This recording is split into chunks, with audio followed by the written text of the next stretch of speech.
我们再一次低头祷告。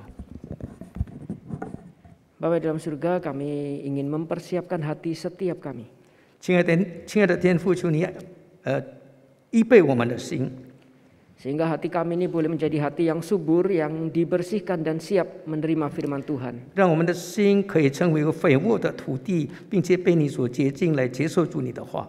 Sehingga ketika firman-Mu itu boleh kami dengar dan kami resapi, 让你的话可以让我们可以接受，并且我们明白， kami boleh menjadi orang-orang yang mendengar dan melakukan firman Tuhan. 我们可以成为行在主你的旨意里面的人。 Sehingga kami bukan menjadi orang yang mendengar lalu melupakan firman Tuhan. 让我们也可以成为对的人，并且行你的道。 Kami ingin menjadi orang yang mendengar dan menjadi pelaku firman. 我们也可以成为行道的人。 Karena itu urapi setiap kami jemaat-Mu. 因此，主啊，求你告诉我们每一个人， Juga urapi hamba-Mu yang akan menyampaikan dan hamba-Mu yang menerjemahkan. 也告诉主你的仆人，并且翻译的弟兄， Kami ingin mempersiapkan hati kami untuk mendengar firman 我们的 Tuhan. 心已经预备好了，我们要听主你的话。 Di dalam nama Yesus Kristus kami berdoa. 奉靠主耶稣基督的圣名，我们祷告。 Amin. 阿门。 Shalom Bapak Ibu dan saudara-saudari yang dikasihi dalam Tuhan. 亲爱的主内弟兄姐妹们，平安。 Hari ini tema yang akan kita sama-sama renungkan adalah bagaimana kita itu menjadi dekat dan otentik. 今天我们所要思想的题目就是我们如何能够成为一个真实的人。 Saya ambil dari Kejadian pasal yang ketiga, ayat yang ke-7 sampai dengan ayat yang ke-13, lalu akan dilanjutkan ke ayat 21. 我们要思想的这个经文是在创世纪第3章，从第7节到第13节，接下来到我们再念第21节。 Kejadian pasal 3 ayat 7 sampai 12 dan ayat 21 saya akan bacakan dalam bahasa Indonesia, nanti dibacakan dalam bahasa Mandarin. 先用印尼文来念一篇。 Demikian firman Tuhan, Kejadian pasal 3 ayat 7 sampai 12 dan 21. Maka terbukalah mata mereka berdua dan mereka tahu bahwa mereka telanjang. Lalu mereka menyemat daun pohon ara dan membuat cawat. Ketika mereka mendengar bunyi langkah Tuhan Allah yang berjalan-jalan dalam taman itu pada waktu hari sejuk, bersembunyilah manusia dan istrinya itu terhadap Tuhan Allah di antara pohon-pohonan dalam taman. Tetapi Tuhan Allah memanggil manusia itu dan berfirman kepadanya, "Di manakah engkau?" Ia menjawab, "Ketika aku mendengar bahwa engkau ada dalam taman ini, aku menjadi takut karena aku telanjang. Sebab itu aku bersembunyi." Firman-Nya, "Siapakah yang memberitahukan kepadamu bahwa engkau telanjang? Apakah engkau makan dari buah pohon yang kularang engkau makan itu?" Manusia itu menjawab, "Perempuan yang kau tempatkan di sisiku, dialah yang memberi dari buah pohon itu kepadaku, maka ku makan." Kemudian berfirmanlah Tuhan Allah kepada perempuan itu, "Apakah yang telah kau perbuat ini?" Jawab perempuan itu, "Ular itu yang memperdayakan aku, maka ku makan." Lalu ayat 21, "Dan Tuhan Allah membuat pakaian dari kulit binatang untuk manusia dan untuk istrinya itu, lalu mengenakannya kepada mereka." 创世纪第3章第7节到第13节，他们二人的眼睛就明亮了，才知道自己是赤身露体的，便拿无花果树的叶子为自己编作裙子。天起了凉风，耶和华上帝在园中行走，男人和妻子听见上帝的声音，就藏在园里的树林中，躲避耶和华上帝的面。耶和华上帝呼唤那人，对他说：“你在哪里？”他说：“我在园中听见你的声音，我就害怕，因为我赤身露体，我便藏了。”耶和华说：“谁告诉你赤身露体呢？莫非你吃了我吩咐你不可吃的那树上的果子吗？”那人说：“你所赐给我的与我同居的女人，她把树上的果子给我，我就吃了。”耶和华对女人说：“你做了什么事呢？”女人说：“那蛇引诱我，我就吃了。”第21节，耶和华上帝为亚当和妻子用皮子做衣服给他们穿。 Bapak Ibu, istilah otentik itu biasanya digunakan kepada sesuatu itu yang kita anggap setia pada aslinya. 弟兄姐妹，如果说我们讲到这个真实性的话，就是解释一个与原来的东西是相符合的，并且是有这个标准的表现。Jadi ketika kita mengatakan sesuatu itu otentik, otentisitas itu berarti representasi akurat dari yang asli. 如果说我们讲到这是真实的，但因此呢，我们就意味着这是与原本有的是相符合的。 Jadi dengan kata lain barang itu adalah sebagaimana dia adanya sesuai dengan dia dikenal. 我们就可以说，这个东西呢，就是与原本有的，并且我们所认识的一样的。 Tapi ketika istilah otentik, otentisitas itu ditempelkan kepada karakter manusia, ini tidak lagi menjadi hal yang mudah. 但是如果说把这个真实性跟人的品格来相关联的话，这就不容易了。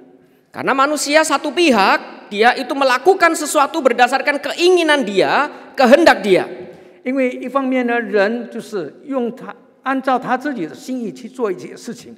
Tapi di pihak lain ada beberapa kejadian atau kondisi yang memaksa kita sebagai manusia tidak bisa melakukan sesuatu sesuai keinginan kita. 但是在另一方面呢，有一些事情我们却不能按照我们的心意去做。 Misal contohnya, kita sering mendengar laki-laki tidak boleh menangis.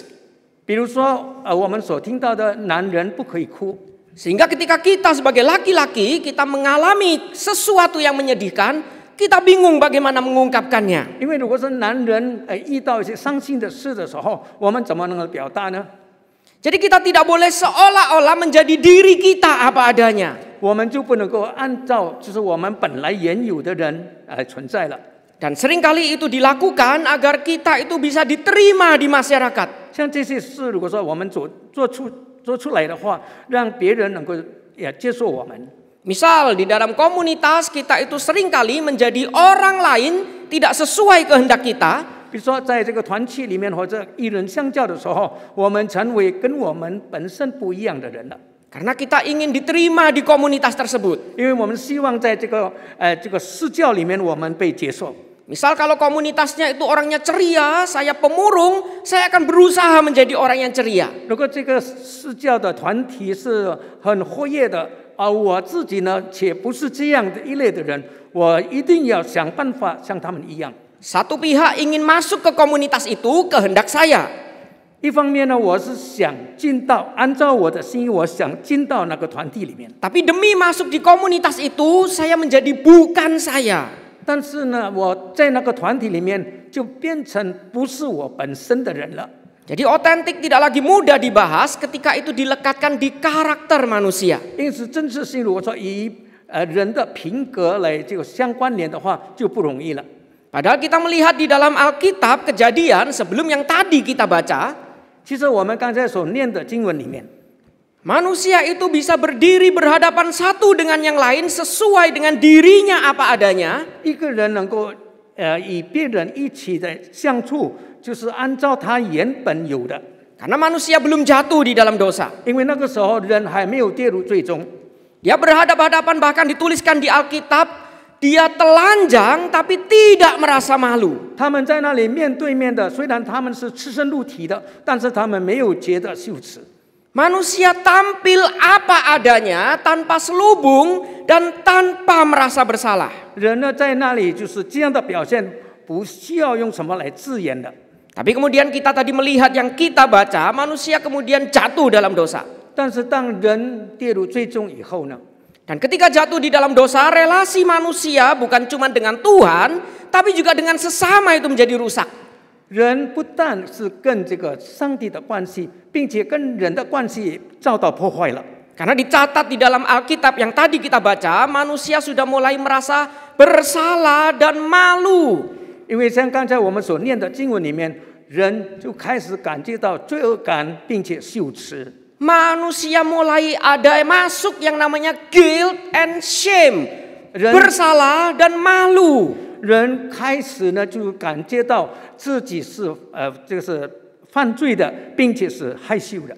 Sehingga manusia tidak lagi nyaman untuk menjadi dirinya apa adanya di hadapan sesamanya. 因此，在人与人之间的相处里面，人就不能够觉得就是很协议了。 Selalu ada guilt and shame yang menyebabkannya menggunakan topeng dan selubung satu dengan yang lain. 总是因着有这个罪恶感以及羞耻，因此想方设法用这个面具来遮盖。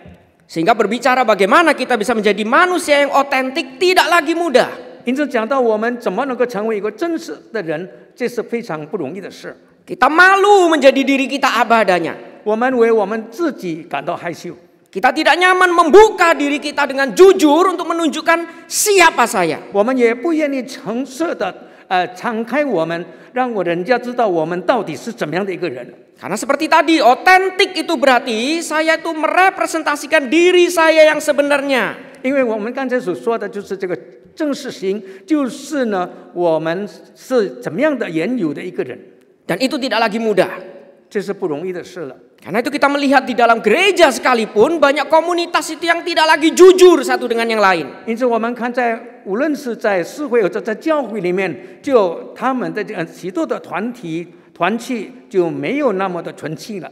Bahkan kita sering mengatakan, saya kaget mengenal di gereja dia seperti ini, ternyata di belakang di rumah dia menjadi orang yang berbeda. 因此，有人说我感到吃惊，因为这个人在教会里面，与他在家里的行为完全不一样。 Kita mulai kebingungan yang mana dia yang asli. 我们开始疑惑，到底他是怎么样的一个人？ Tapi di tengah-tengah situasi seperti itu, apa yang kemudian Tuhan lakukan? 但是在这样的状况当中的上帝为人做了什么呢？ Ayat yang tadi kita baca justru menariknya Tuhan tidak langsung menghukum manusia yang berdosa. 刚才我们所念的经文就非常的吸引我们，因为上帝不马上惩罚人， Justru yang Tuhan lakukan pertama kali bertanya pada manusia. 乃是神在那里向人发问。 Berarti dengan kata lain Tuhan justru di tengah-tengah kondisi seperti itu, 上帝在这样的状况当中， Tuhan itu justru memberi ruang dan kesempatan untuk manusia itu bisa kembali menjelaskan dirinya. 上帝呢允许我们可以再一次的回来，把自己的真我来表达出来。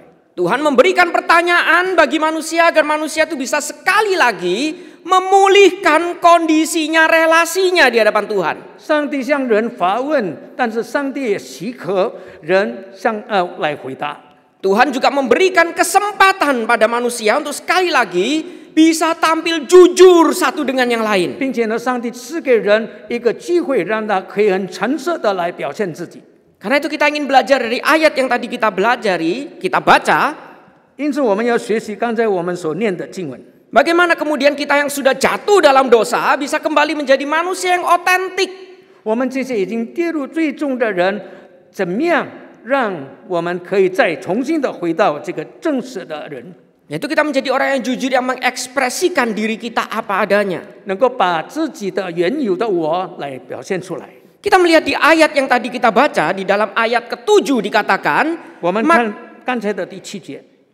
maka terbukalah mata mereka berdua dan mereka tahu bahwa mereka telanjang.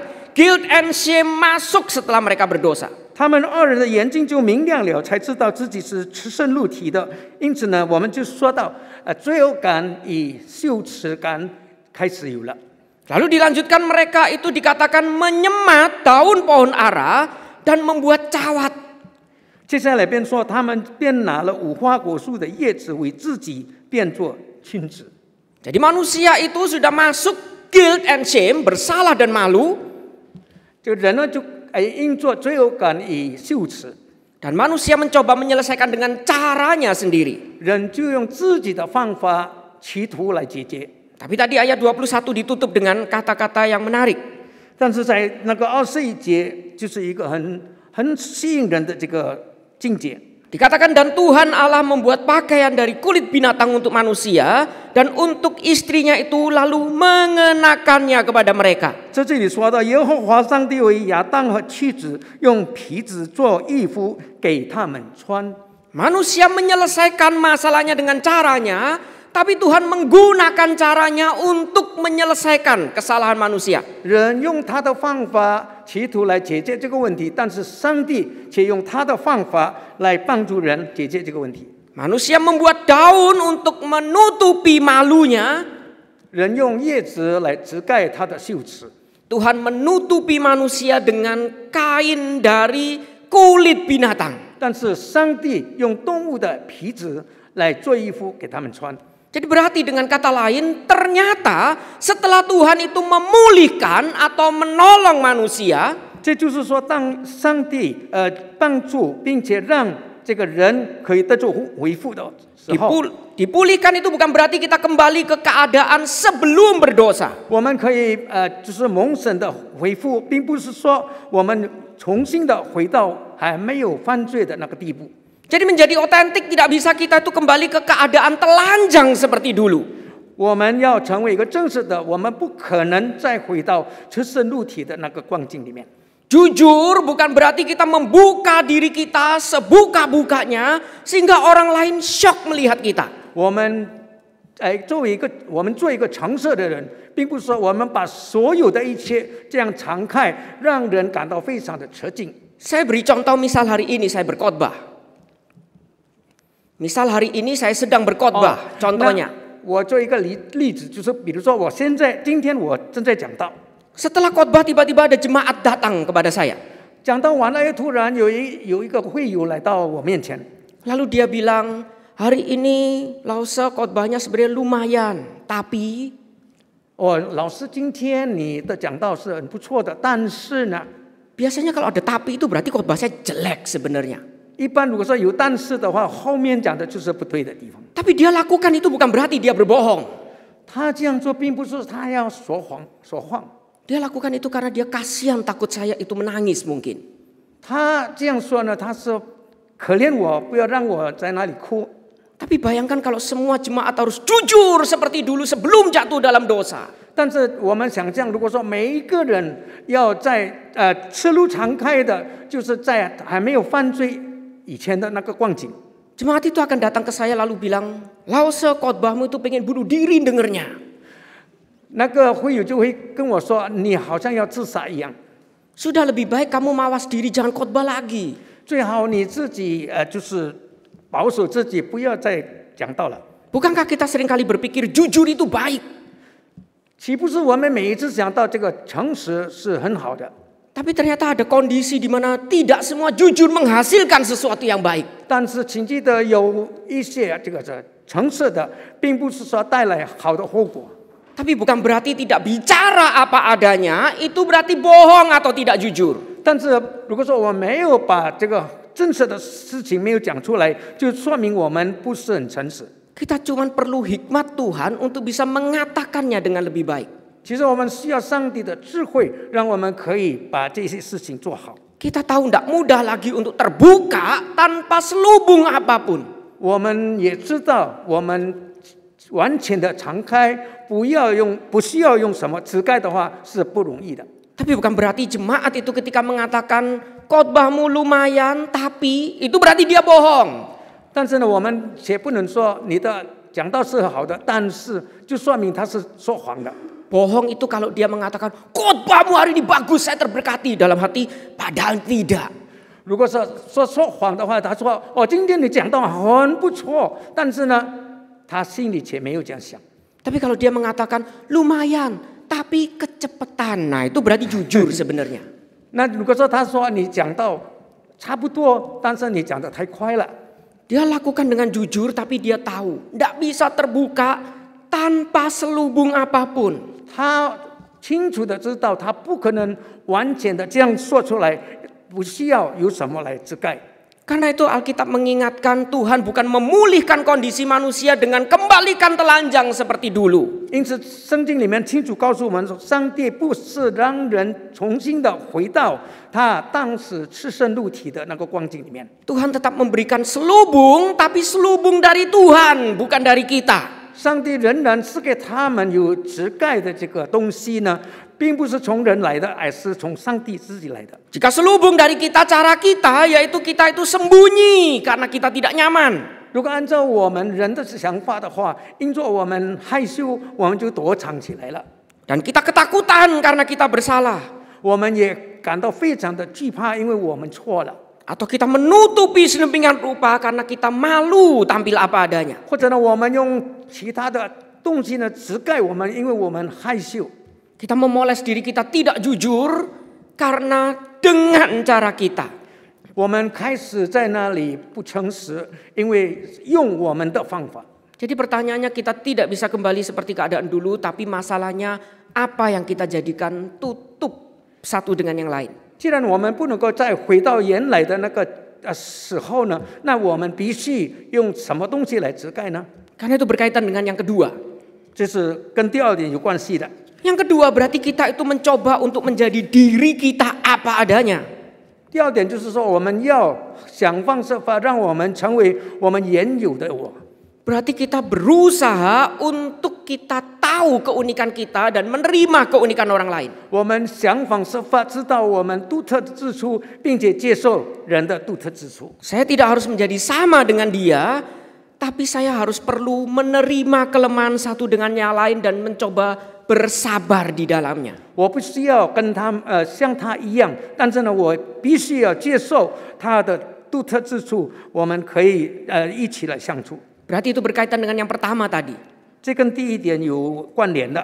Saya berusaha menerima dia seperti Tuhan menerima dia. 我可以接受他，像上帝怎么样接受他一样。 Saya berusaha mengasihi dia seperti Tuhan mengasihi saya 我 dan 也 dia. 能爱他，就像上帝怎么样爱他。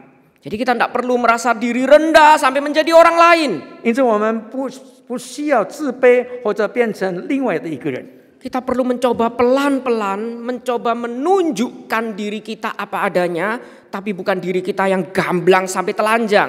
慢慢的，我们把我们自己表现出来，而不是我们耻辱敞开的表现出来。 Berarti itu berkaitan dengan yang ketiga.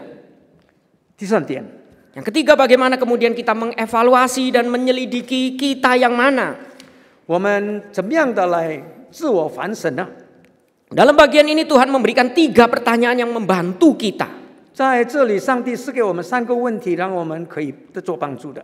Karena itu ketika kita ingin mencoba menjadi otentik di dunia yang sudah penuh selubung, 我们现在怎么样在充满着这个面具的这个世界里面成为真实呢？ kita bisa membantu dengan 3 pertanyaan yang Tuhan itu tanyakan bagi kita. 我们可以用3个问题来帮助我们。 Yang pertama adalah di manakah engkau? Ayat 9. 第一点，就像第9节里面说的，你站在何处？ Ketika kita ingin membuka diri menjadi diri kita apa adanya, tanya, di hadapan siapa saya melakukan ini? 当我们希望把自己变成原有的我的时候，我们要问一下，我们到底站在何处？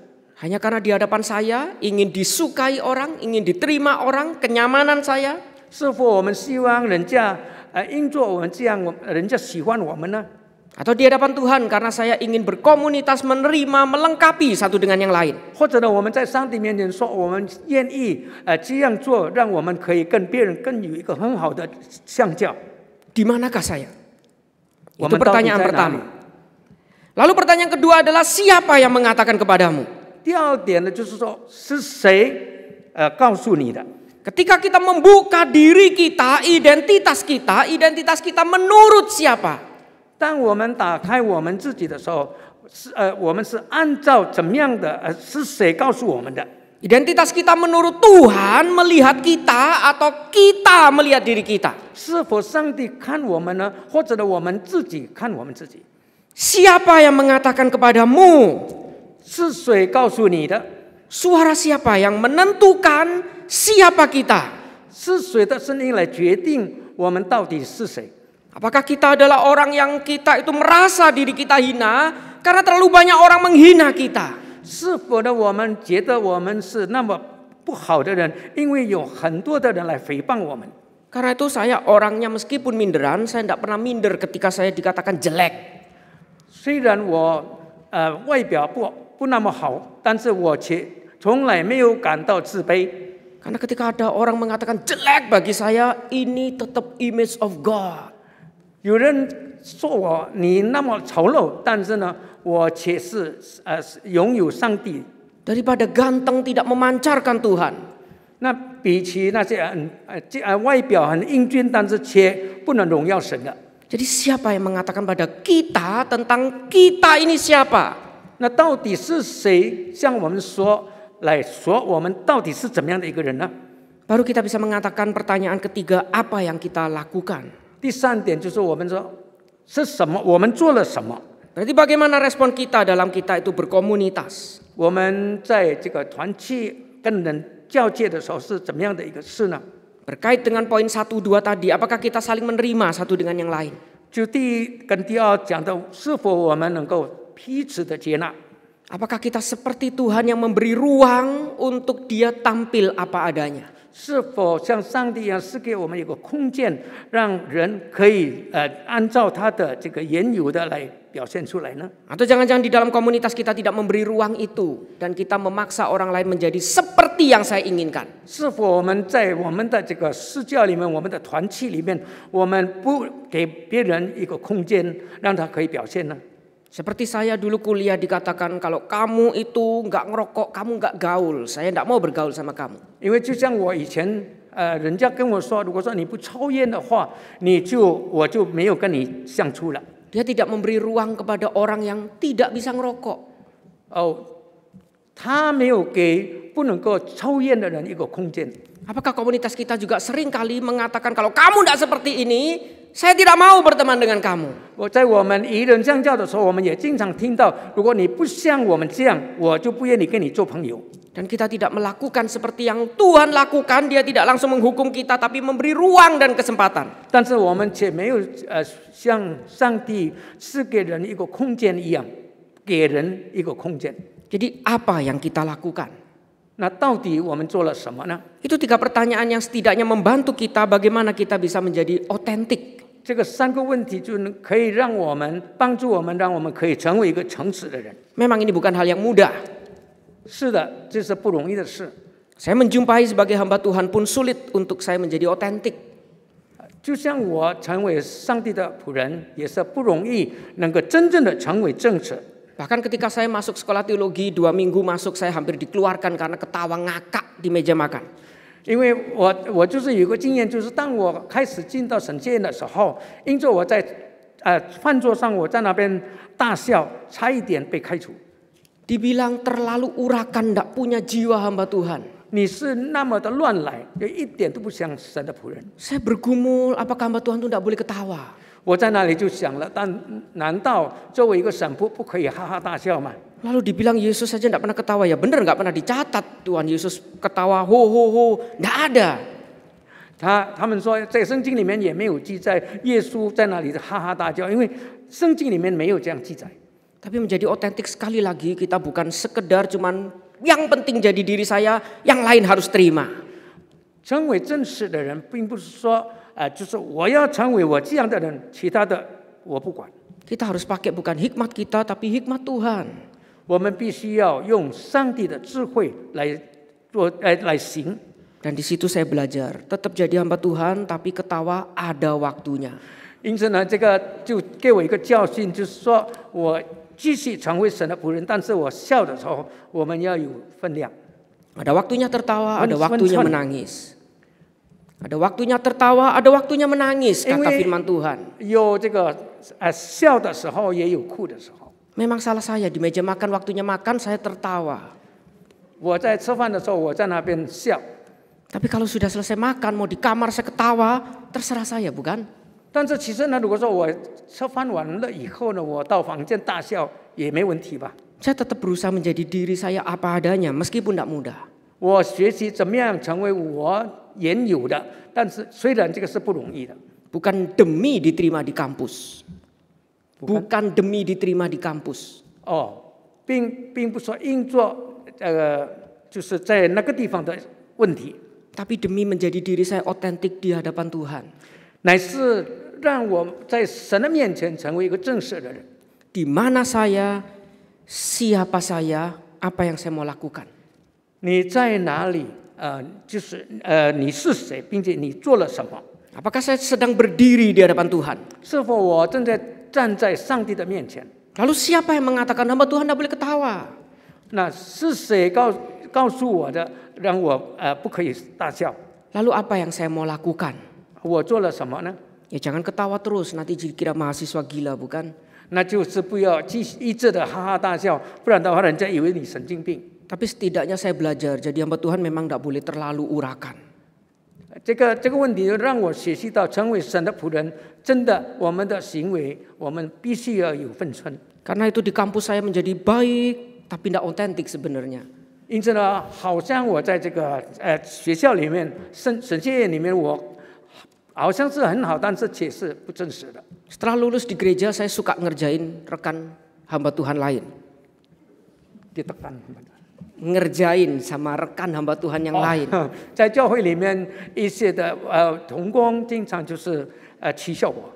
Sampai dulu ada satu dosen yang datang di gereja bilang, Freddy ini aduh bohwat saya. Nakalnya minta ampun. 甚至有一个神父这样说：“Freddy 你是非常调皮的。” Lalu dosen itu bilang, enggak mungkin, Freddy baik sekali. 但是呢，有人说不可能，因为 Freddy 是好的。 Ada waktunya tertawa, ada waktunya menangis. 有哭泣的时候，也有笑的时候。 Kita jadi otentik memang tidak bisa membuka diri kita telanjang seperti dulu menjadi orang apa adanya tanpa hikmat sama sekali. 我们要成为真实人，我们不可能完全的把它敞开，像我们以前一样。 Tapi jangan juga menjadi pembohong yang menjadikan diri kita orang lain yang tidak sesuai diri kita. 但是也不要因着我们要让别人喜欢我们，我们变成说谎的人。 Kita harus belajar kapan kita harus coba berani membuka perlahan. Berani menerima keunikan kita dan keunikan orang lain. 我们必须要学习，我们怎么样的慢慢的把自己敞开，并且接受自己独特之处，也接受别人独特之处。 Dan kita lakukan itu untuk sama-sama bisa memoles diri menjadi lebih berkenan di hadapan Tuhan. 我们这样做呢，就是让我们真是可以更加的讨神的喜悦。 Itu yang harusnya kita lakukan untuk menjadi orang yang otentik. 这就是我们成为真实的人的目的。 Tidak mudah, tapi Tuhan sudah memberikan tudungnya bagi setiap kita. 不容易，但是上帝会帮助我们。 Berlindunglah di tudung yang Tuhan sudah kenakan bagi kita. 上帝赐给我们的这个就是赐给我们的是能够帮助我们的。 Hadirkan diri kita yang jujur di hadapan Tuhan. 让我们在神的面前，我们诚实的表现我们。 Bersekutu dengan saling menerima dan saling mengasihi satu dengan yang lain. 相互的这个接受，相互的就是相爱。 Mari kita tundukkan kepala kita berdoa. 我们低头祷告。 Bapa di dalam surga, kami tahu ketika kami jatuh dalam dosa tidak lagi mudah menjadi orang yang otentik. 亲爱的主，我们知道，当人犯罪以后，我们真是不容易成为一个真实的人。 Seringkali kami merasa lemah, bersalah atau malu menampilkan diri kami apa adanya. 我们经常感到软弱，因为我们感到罪恶，有罪恶感，并且感到羞耻。 Karena memang tidak lagi mudah kami bisa terbuka seperti dulu sebelum jatuh dalam dosa. 是的，主啊，我们不容易像以前我们还没有犯罪以前来赤露敞开。 Kami tidak bisa lagi menjadi orang yang telanjang tanpa merasa malu seperti dulu. 但是主啊，我们却不能够就是完全的敞开来让人看我们。 Tapi pertanyaan selubung apa yang sedang kami kenakan untuk berhadapan satu dengan yang lain? 但是主啊，这个遮盖我们的是怎么样的一个东西呢？ Apakah selubung untuk menyembunyikan diri kami apa adanya sehingga orang tidak lagi mengenal kami? 是否我们用这个遮盖的东西来躲避，让人不知道我们的真正的光景？ Hanya demi kami bisa diterima di komunitas. 让我们可以被人所接受。 Apakah selubung juga yang orang lain itu lihat sehingga tidak mengenal iman kami bahkan? 是否我们也用一个遮盖的东西呢，让别人不明白我们的信仰？ Karena kami takut ditolak oleh orang tersebut. 因为我们就是害怕被人家所拒绝。 Ataukah kami menggunakan selubung yang Tuhan itu kenakan bagi kami? 是否我们使用了这个上帝所赐给我们的这个遮盖的东西？ Selubung yang menutupi ketelanjangan kami tapi juga sekaligus menarik kami keluar dari ketersembunyian kami. 遮盖我们赤身露体的身体，并且带领我们到更好的地方。 Sehingga meskipun kami takut dan merasa tidak aman berkomunitas satu dengan yang lain, 虽然我们感觉到有时候我们惧怕，我们不容易跟别人相交， ketika kami takut menampilkan diri kami adanya karena takut ditolak, 我们也因着害怕别人拒绝，我们不愿意跟人家有一个交通。 kami ingat ada selubung yang Tuhan itu hadirkan bagi kami untuk kami hadir sebagai diri kami apa adanya. 但是我们可以使用主你赐给我们的这个遮盖我们的，来让我们可以跟别人很好的交通。 Karena itu Bapak ajar kami untuk bisa saling memberi kesempatan satu dengan yang lain tampil apa adanya. 因此我们也可以帮助别人，让他们也可以活出他们原来的。 Mampukan kami juga untuk bisa saling menerima dan mengasihi satu dengan yang lain. 帮助我们可以彼此的接纳，彼此的相爱。Inilah doa dan permohonan kami yang kami panjatkan hanya di dalam nama Yesus 这 Kristus. 是我们的祷告，我们奉靠主耶稣基督的圣名， Amin. 阿门。